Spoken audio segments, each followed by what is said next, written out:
जय भीम। मित्रों, भारत हमारा प्यारा देश जहां हर कोने में इतिहास, संस्कृति और विविधता का अनोखा संगम देखने को मिलता है। ये वही देश है जहां गंगा यमुना की तरह विचारधाराएं भी मिलती हैं और कभी कभी टकराती भी हैं।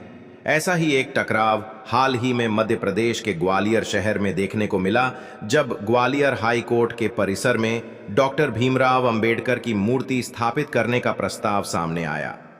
ये प्रस्ताव, जो शुरू में सामाजिक समानता और बाबा साहेब के योगदान को सम्मान देने का एक प्रतीक था, जल्द ही एक बहुत बड़ा विवाद का रूप ले चुका है। ये विवाद केवल एक मूर्ति की स्थापना तक सीमित नहीं रहा, बल्कि इसने सामाजिक न्याय, संवैधानिक मूल्यों और भारतीय समाज में गहरे बैठे जातिगत मुद्दों को फिर से सामने ला दिया। दुनिया का सबसे बड़ा लोकतांत्रिक देश भारत है, और भारत को यह ऊंचाई इसलिए हासिल हो पाई है क्योंकि डॉक्टर अंबेडकर ने इस देश को ऐसा सुंदर संविधान दिया जो पूरी दुनिया से अजूबा है। आज कुछ मनुवादी मानसिकता वाले लोग उसी संविधान निर्माता के खिलाफ खड़े होकर उनकी प्रतिमा को हाई कोर्ट में स्थापित होने से रोक रहे हैं। दोस्तों, आज की इस वीडियो में आपको बताऊंगा कि सच्चा अंबेडकरवादी नेता कौन कौन है, और उस मनुवादी मानसिकता वाले लोग को भी बताऊंगा कि जब वोट लेने की बात आती है तो बाबा साहब का मुद्दा बनाकर वोट मांगते हैं, और जब उनकी सम्मान की बात आती है तो पीछा खींच लेते हैं। मैं चाहूंगा कि आप लोग इस वीडियो को अधिक से अधिक लोगों तक पहुंचाने में हमारी मदद करें। इसके लिए आप लोग इस वीडियो को लाइक, शेयर और हमारे चैनल को सब्सक्राइब कर सकते हैं, जिससे वीडियो का एंगेजमेंट बढ़ेगा और YouTube हमारे वीडियो को आगे भेजेगा। आप सबको सभी बातें आसानी से समझ में आएं, इसीलिए वीडियो को अंत तक जरूर देखें। चलिए वीडियो को शुरू करते हैं। साथियों, ग्वालियर एक ऐसा शहर जो अपनी ऐतिहासिक गढ़ी तानसेन की संगीतमय विरासत और आधुनिकता के लिए जाना जाता है, आज एक अलग ही वजह से सुर्खियों में है। ये शहर, जो मध्य प्रदेश का एक महत्वपूर्ण केंद्र है, अब एक ऐसे मुद्दे का गवाह बन रहा है जो पूरे देश में चर्चा का विषय बन चुका है। इस विवाद की शुरुआत तब हुई जब कुछ सामाजिक संगठनों, दलित कार्यकर्ताओं और संविधान प्रेमियों ने ग्वालियर हाई कोर्ट के परिसर में बाबा साहेब डॉक्टर भीमराव अंबेडकर की मूर्ति लगाने की मांग उठाई। बाबा साहब, जिन्हें हर भारतीय गर्व के साथ याद करता है, भारतीय संविधान के निर्माता थे। उन्होंने न केवल दलित समुदाय के लिए बल्कि हर उस व्यक्ति के लिए आवाज उठाई जो समाज में हाशिए पर था। उनकी मूर्ति स्थापना का विचार एक सकारात्मक संदेश देने वाला था। यह दिखाने वाला था कि संविधान और सामाजिक न्याय के प्रतीक को न्याय के मंदिर में स्थान मिलना चाहिए। लेकिन जैसा कि भारत में अक्सर होता है, ये विचार जल्द ही विवादों की भेंट चढ़ गया। इस विवाद की जड़ में कई सवाल और तर्क थे। एक तरफ कुछ लोगों का मानना था कि हाई कोर्ट जैसे संस्थान, जो निष्पक्षता और तटस्थता का प्रतीक है, वहां किसी भी व्यक्ति की मूर्ति लगाना उचित नहीं है।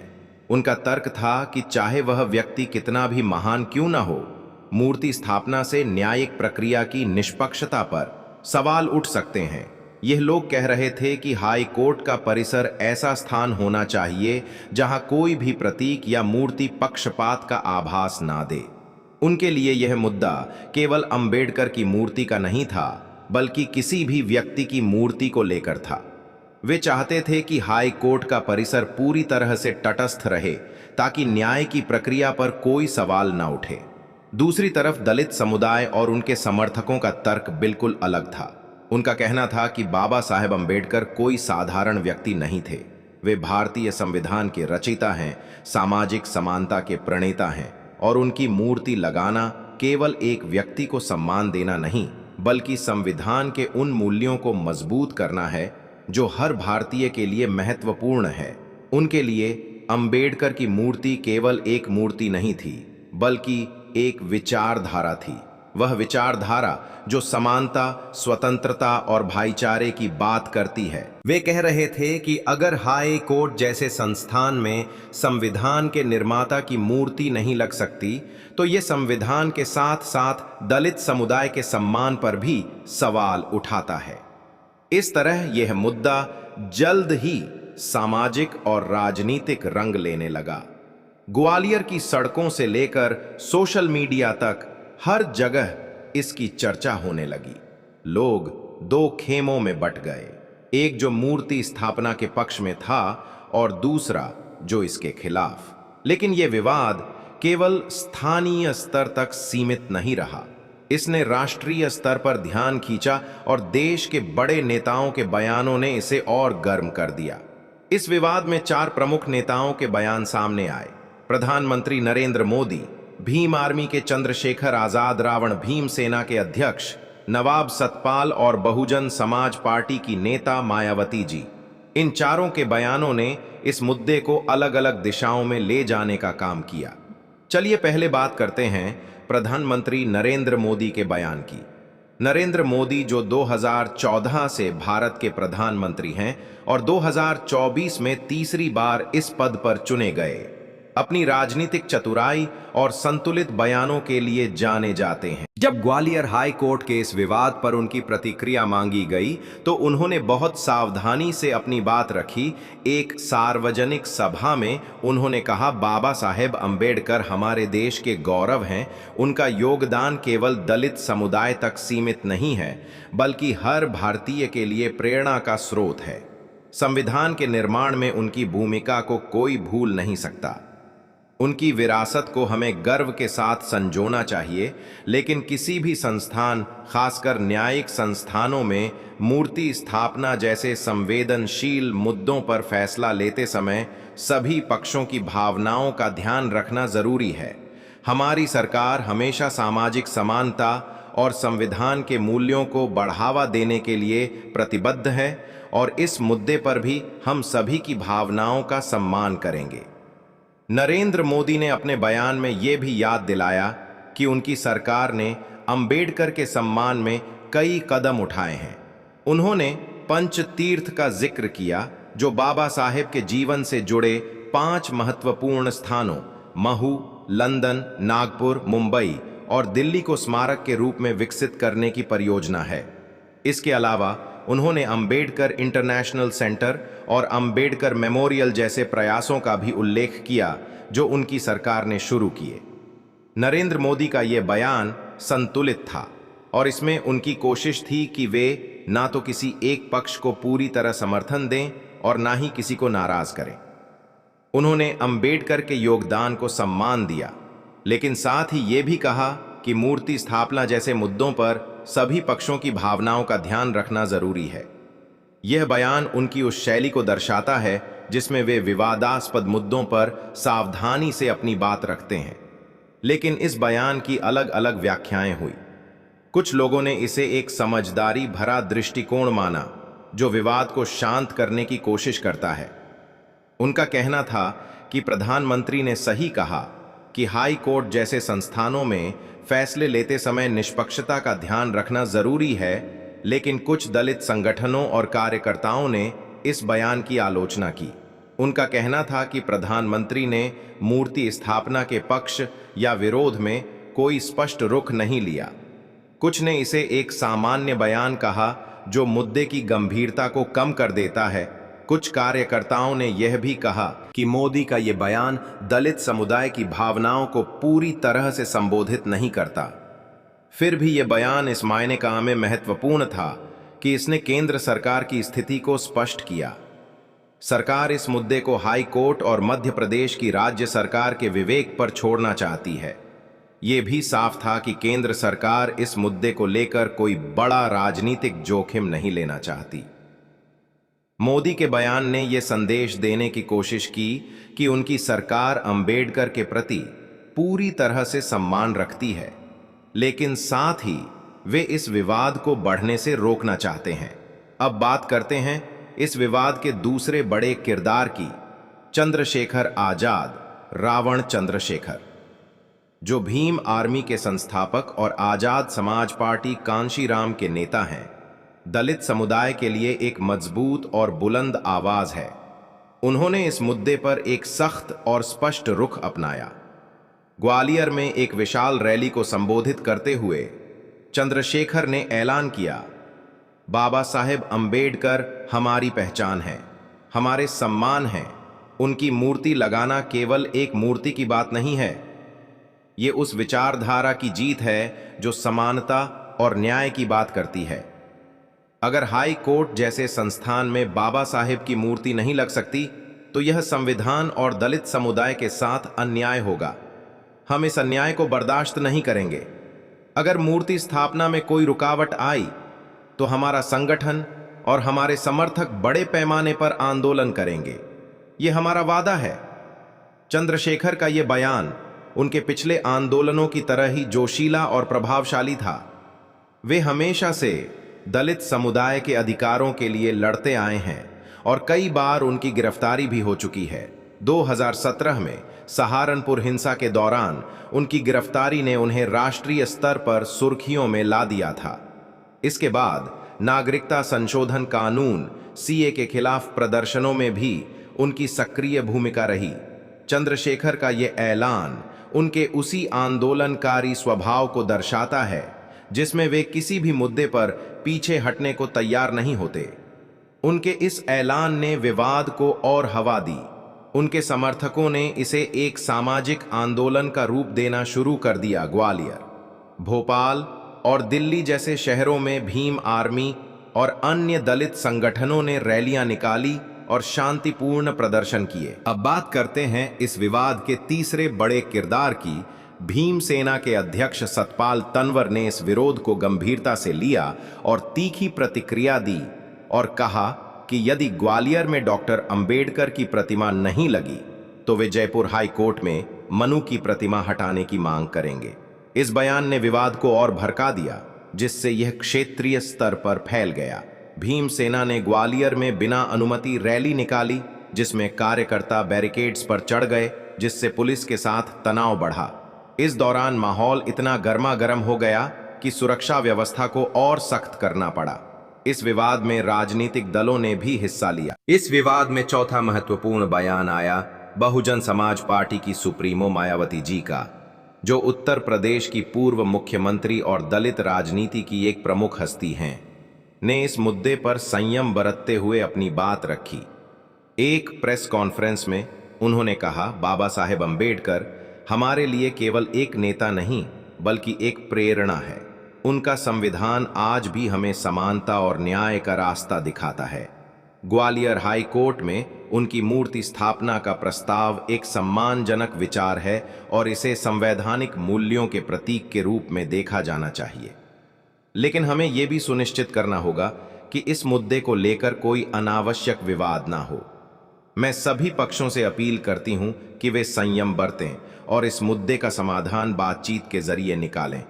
हमारी लड़ाई मूर्तियों तक सीमित नहीं होनी चाहिए। हमें बाबा साहेब के विचारों को समाज में लागू करने पर ध्यान देना चाहिए।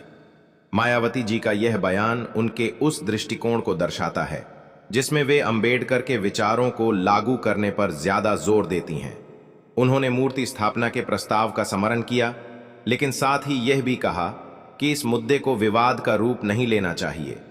उनका यह बयान चंद्रशेखर के आंदोलनकारी रुख से अलग था। जहां चंद्रशेखर ने आंदोलन की बात की, वहीं मायावती ने संयम और बातचीत पर जोर दिया। कुछ लोगों ने मायावती जी के इस बयान को एक समझदारी भरा कदम माना। उनका कहना था कि मायावती ने सही कहा कि मूर्तियों से ज्यादा जरूरी है अंबेडकर के विचारों को लागू करना। लेकिन कुछ कार्यकर्ताओं ने उनके बयान की आलोचना की। उनका कहना था कि मायावती ने इस मुद्दे पर उतना सख्त रुख नहीं लिया जितना लेना चाहिए था।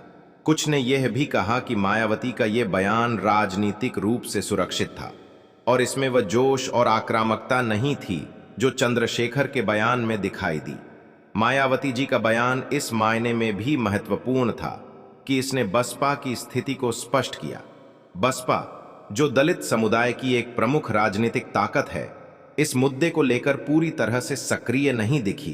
कुछ विश्लेषकों का मानना है कि मायावती इस मुद्दे को लेकर ज्यादा आक्रामक रुख इसलिए नहीं ले रही हैं क्योंकि उनकी पार्टी वर्तमान में मध्य प्रदेश में बहुत मजबूत स्थिति में नहीं है। अब साथियों, आपको उस मनुवादी मानसिकता वाले लोग को भी बताऊंगा कि जब वोट लेने की बात आती है तो बाबा साहब का मुद्दा बनाकर वोट मांगते हैं और जब उनकी सम्मान की बात आती है तो पीछा खींच लेते हैं। सबसे पहले बात करते हैं राहुल गांधी और उनके कांग्रेस पार्टी के दोहरे चरित्र की। प्रतिमा स्थापना का विरोध करना न केवल बाबा साहेब के प्रति अपमान है, बल्कि ये उस संवैधानिक मूल्य के खिलाफ भी एक चुनौती है जिसके लिए उन्होंने जीवन भर संघर्ष किया। लेकिन इससे भी अधिक चिंताजनक है राहुल गांधी और उनकी कांग्रेस पार्टी की इस मुद्दे पर खामोशी, जो दलित समुदाय के प्रति उनके दोगले रवैये को उजागर करती है। यह खामोशी न केवल उनकी विश्वसनीयता पर सवाल उठाती है, बल्कि यह भी दिखाती है कि दलित मुद्दों को लेकर उनकी प्रतिबद्धता केवल सतही और चुनावी नौटंकी तक सीमित है। राहुल गांधी और कांग्रेस पार्टी लंबे समय से संविधान और सामाजिक न्याय के नाम पर वोट मांगते आए हैं। हर चुनाव में बाबा साहेब अंबेडकर का नाम लेकर उनके संवैधानिक योगदान को बार बार उछालकर वे दलित समुदाय को यह विश्वास दिलाने की कोशिश करते हैं कि वे उनके हितों के सबसे बड़े रक्षक हैं। लेकिन जब ग्वालियर जैसे संवेदनशील मामले में दलित समुदाय के प्रतीक बाबा साहेब की प्रतिमा का विरोध होता है, तब उनकी यह तथाकथित प्रतिबद्धता हवा हवाई साबित होती है। यह विरोध न केवल बाबा साहेब के सम्मान का सवाल है, बल्कि यह उस विचारधारा के खिलाफ खड़ा होने का मामला है जो दलितों और वंचितों के अधिकारों को दबाने का प्रयास करती है। फिर भी राहुल गांधी और उनकी पार्टी इस मुद्दे पर मौन है। ये मौन उनकी कथनी और करनी के बीच की खाई को साफ तौर पर दिखाता है। जब वोट मांगने की बात आती है तो बाबा साहेब का नाम सबसे पहले लिया जाता है, लेकिन जब उनके सम्मान की रक्षा का समय आता है तो कांग्रेस के नेता कहीं नजर नहीं आते। यह दोहरा चरित्र न केवल घृणित है, बल्कि यह दलित समुदाय के साथ विश्वासघात भी है। कांग्रेस की इस चुप्पी को और गहराई से देखें तो यह स्पष्ट होता है कि उनकी प्राथमिकता केवल सत्ता हासिल करना है, न कि सामाजिक न्याय को बढ़ावा देना। ग्वालियर में प्रतिमा विवाद के समय जब बसपा एवं भीम आर्मी जैसे संगठन सड़कों पर उतरकर दलित अधिकारों के लिए लड़ रहे थे, तब राहुल गांधी और उनकी पार्टी कहां थी? क्या उन्होंने इस मुद्दे पर कोई बयान दिया? क्या उन्होंने दलित समुदाय के साथ एकजुटता दिखाई? नहीं, वे चुप रहे क्योंकि शायद यह मुद्दा उनके लिए चुनावी रूप से लाभकारी नहीं था। ये चुप्पी उनकी अवसरवादी राजनीति का जीता जागता सबूत है। वे उन मुद्दों पर बोलते हैं जो उन्हें तात्कालिक राजनीतिक लाभ दे सकते हैं, लेकिन जब बात सच्चे अर्थों में दलित उत्थान की आती है तो वे मुंह फेर लेते हैं। ये दोगलापन उनकी नैतिक पतनशीलता को दर्शाता है। राहुल गांधी की इस चुप्पी को केवल लापरवाही या रणनीतिक चूक कहकर खारिज नहीं किया जा सकता। ये एक सोची समझी रणनीति का हिस्सा है, जहां दलित समुदाय को केवल वोट बैंक के रूप में देखा जाता है, न कि उन लोगों के रूप में जिनके अधिकारों और सम्मान की रक्षा करना उनका कर्तव्य है। बाबा साहेब अंबेडकर ने संविधान के माध्यम से भारत को समता और न्याय का रास्ता दिखाया, लेकिन राहुल गांधी और उनकी पार्टी उस रास्ते पर चलने के बजाय केवल उसका नाम लेकर भीड़ इकट्ठा करने की कोशिश करते हैं। अब बात करते हैं अखिलेश यादव और उनकी समाजवादी पार्टी के दोहरे रवैये की। ग्वालियर हाई कोर्ट में डॉक्टर भीमराव अंबेडकर की प्रतिमा स्थापना के मुद्दे पर अखिलेश यादव और उनकी समाजवादी पार्टी की खामोशी उनकी कथनी और करनी के बीच के घृणित अंतर को बेनकाब करती है। यह चुप्पी न केवल उनकी सामाजिक न्याय के प्रति झूठी प्रतिबद्धता को उजागर करती है, बल्कि यह भी साबित करती है कि वे दलित मुद्दों और अधिकारों का इस्तेमाल केवल चुनावी मंचों पर वोट बटोरने के लिए करते हैं। समाजवादी पार्टी, जो खुद को दलितों, पिछड़ों और अल्पसंख्यकों का मसीहा बताती है, इस संवेदनशील मुद्दे पर अपनी जीभ सिल लेती है जब बात डॉक्टर अंबेडकर के सम्मान और दलित समुदाय की भावनाओं की आती है। यह उनकी अवसरवादी, स्वार्थी और दोगली राजनीति का जीता जागता सबूत है, जो सामाजिक समानता के सिद्धांतों को कुचलकर केवल सत्ता की भूख को पोषित करती है। अखिलेश यादव और उनकी पार्टी ने हमेशा पिछड़ा, दलित, अल्पसंख्यक, पीडीए का नारा बुलंद किया है। उनके भाषणों में संविधान, डॉक्टर अंबेडकर और सामाजिक न्याय की बातें गूंजती हैं। चुनावी रैलियों में अखिलेश संविधान की कॉपी लहराते हैं, डॉक्टर अंबेडकर का नाम लेते हैं और दलितों के हक की बात करके वोट मांगते हैं। उत्तर प्रदेश विधानसभा चुनाव में समाजवादी पार्टी ने दलित वोटों को आकर्षित करने के लिए खूब जोर लगाया, लेकिन ग्वालियर में जब डॉक्टर अंबेडकर की प्रतिमा को लेकर विवाद उठा, जो दलित समुदाय के लिए आत्मसम्मान और पहचान का प्रतीक है, तब अखिलेश की जुबान पर ताला लग गया। यह उनकी कहनी और करनी का सबसे घिनौना अंतर है, जो दिखाता है कि उनकी सारी बातें केवल चुनावी जुमलेबाजी हैं। इस मुद्दे पर समाजवादी पार्टी की चुप्पी उनकी दलित समुदाय के प्रति उदासीनता को उजागर करती है। ग्वालियर में कुछ वकीलों ने, जिन्हें कुछ लोग ब्राह्मणवादी विचारधारा से जोड़ते हैं, प्रतिमा स्थापना का विरोध किया। यह विरोध केवल एक मूर्ति का मसला नहीं, बल्कि दलित समुदाय के सम्मान और सामाजिक समानता का सवाल है। इस मौके पर अखिलेश यादव को सामने आकर दलित समुदाय के साथ खड़ा होना चाहिए था, लेकिन उनकी खामोशी ने साबित कर दिया कि वे केवल वोटों के लिए डॉक्टर अंबेडकर का नाम लेते हैं। उनकी यह चुप्पी दलित समुदाय के लिए एक विश्वासघात है। दोस्तों, आपकी इस पर क्या राय है? हमें कमेंट में जरूर बताएं। वीडियो देखने के लिए आपका बहुत बहुत धन्यवाद। हमें कमेंट करके जरूर बताएं कि आप मेरा वीडियो कहां से देख रहे हैं।